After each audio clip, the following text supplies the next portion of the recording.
Hi guys, my name is Bex and welcome back to my channel, and today I'm bringing to you my April wrap-up.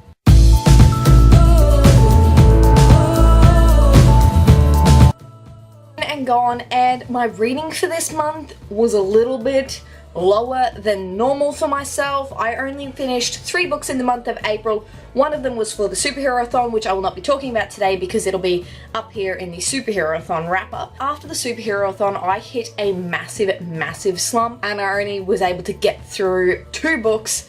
One of them was a reread, but let's get into the stats. The stats will be including the superhero-thon book that I read, but I will not be talking about it in detail in the wrap-up. In the month of April, I read 3 books, and that was a total of 1,349 pages. One was a superhero book, one was a fantasy read, and one was sci-fi. Even though technically the superhero book should probably come into the fantasy category, but it's not going to today. Also, the ratings for these, one of them was 2.5 stars, one was 3 stars, and one was 5 stars. So with that being said, let's jump into the books that I read. So the second book I read in April was outside of the superhero-thon, and it was a reread of A Court of Mist and Fury by Sarah J Maas.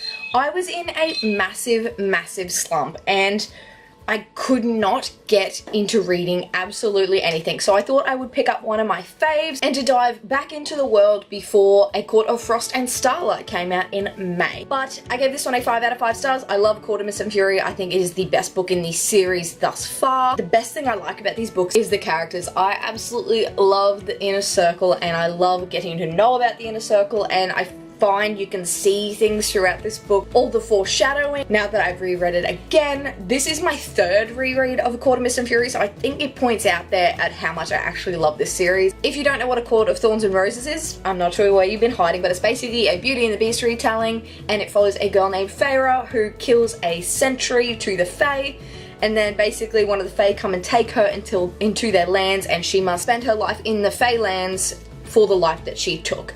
So, really enjoyable. This is the second book, and this is so much better than A Court of Thorns and Roses, and yeah, love it. The next and last book I read in the month of April was the Quarterly Club book pick of spring, and that was Invictus by Ryan Groudon. I gave this one a 3 out of 5 stars initially, but I think I bring that down a little bit to a 2.5 after I finished my review. I did not love it. It had a really good premise. So this book surrounds a guy named Farway McCarthy who was born outside of time. He is a son of a time-traveling recorder and a Roman gladiator, and all he has ever wanted to do with his life was be a time traveler like his mother. However, that goes a little bit awry when his final time-traveling test is kind of hijacked and he fails. After this occurs, he is trying to figure out what to do with his life. Then he gets approached with a proposal to command his own ship with his friends in a black market operation, stealing valuables from the past. So it had an amazing premise. I was really excited about it because obviously I am a huge sci-fi fan, but it just did not hit the mark, and it had a few logic issues. Plot was one of the main things that let me down in this one because it didn't feel like it was going anywhere. I got to halfway and I sat there and I'm like, I still don't know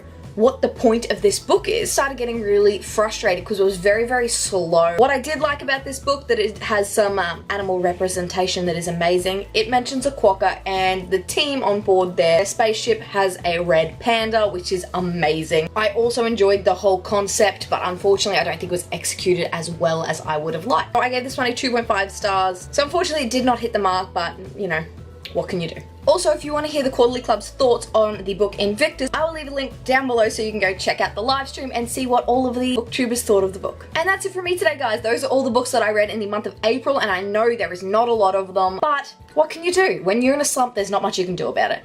But that's it from me today, guys. If you like this video, please give it a big thumbs up, subscribe if you'd like to see more and have not already, and chat to me down in the comments. Let me know what books you read in the month of April. I'd love to chat with you down in the comments about them. I make videos every Monday and Thursday, and I'll see you in a new one. Bye!